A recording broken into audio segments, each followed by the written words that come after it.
うまく入り込めたね。ここを抜ければもうすぐ王都よ。本当なのか、王様が死んだって。軍は葬式の支度に兵を取られて治安は最悪。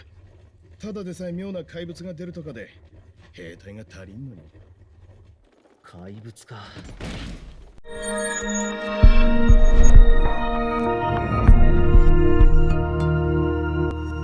If you asked a whole bunch of RPG fans what the very best games in the genre are, there would likely be a whole lot of people who'd reply with either Persona or Shin Megami Tensei.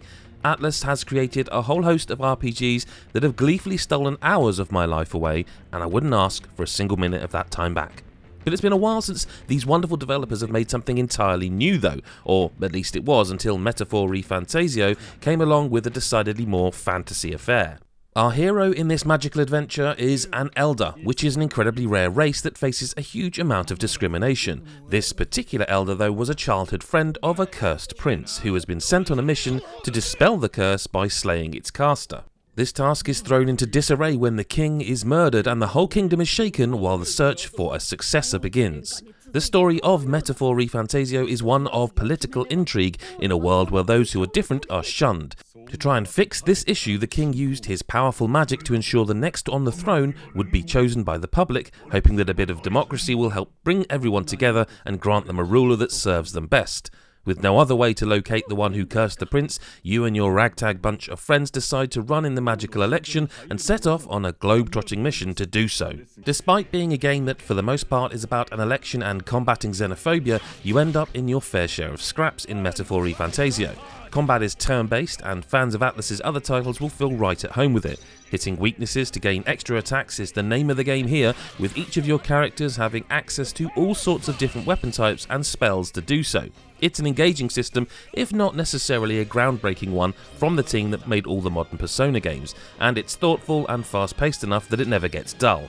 Most characters in the game can only use magical abilities thanks to weapons called igniters, but your party all awaken the power of the archetypes contained within, which help them in battle instead. Archetypes are essentially character classes, with options ranging from the simple mage and healer archetypes to more interesting offerings like gunner and merchant. Building a balanced team that takes advantage of all manner of archetypes will ensure fights go much smoother, but how you decide to do this is up to you. Although taking advantage of weaknesses is often the key to victory, there are plenty of other ways you can use archetypes to build your characters. Maybe you prefer to use stat buffs to power up the team in battle instead of just slinging spells, or to inflict powerful status effects on the enemy to cripple their offensive ability. Each archetype has something different to offer your party in battle, and you can even inherit skills you've learned from other archetypes to create the movesets that work for you. In the race to become king, it's often important to show off your battle prowess, but it's just as important to make connections and improve your kingly qualities. Much like in the Persona games, there's a whole social life time management side to this one, where you'll need to get to spend time with your party members and other allies. Each character you can hang out with is associated with a different archetype, all of which can only be upgraded if your bond is high enough with the person associated with them.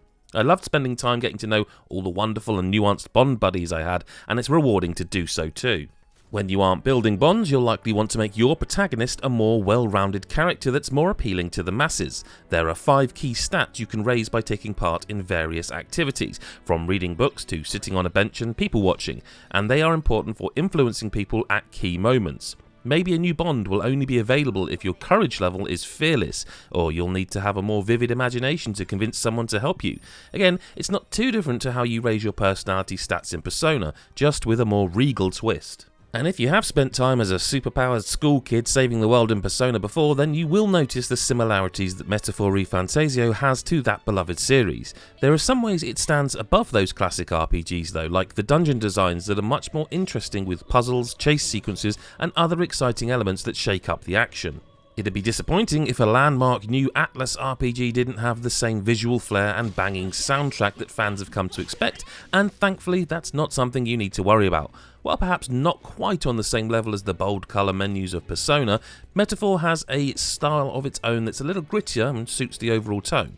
On the audio side, there are dozens of songs throughout the game that I'll be listening to regularly even now I've seen the credits roll, and alongside this, all the voice acting is superb as well. Although easily one of the best RPGs you'll play this year, Metaphor ReFantazio does have a couple of small negatives worth mentioning. For the vast majority of the game, I was absolutely gripped and struggled to put the controller down, but the final act dragged on just a little bit too much. There's also a slight issue relating to hitting enemies to get into fights, which is a bit clunky when you have certain weapon types equipped. Again, this isn't a huge issue, but it will be noticeable if you make your main character more magic-based like I did.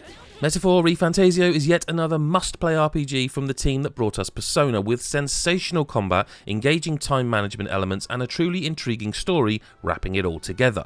You will need to commit a whole lot of hours to this wonderful game if you want to see the credits roll, but if you can find time, you'll be rewarded with one of the best games of this stellar year of video games. Which is why I'm giving it a 9.5 out of 10. You found something. Let's take it with us. Hey, Adam from GodIsAGeek.com here. Hope you enjoyed Lyle's video review of Metaphor ReFantazio. It's a game I've played through as well. Completely agree with his review.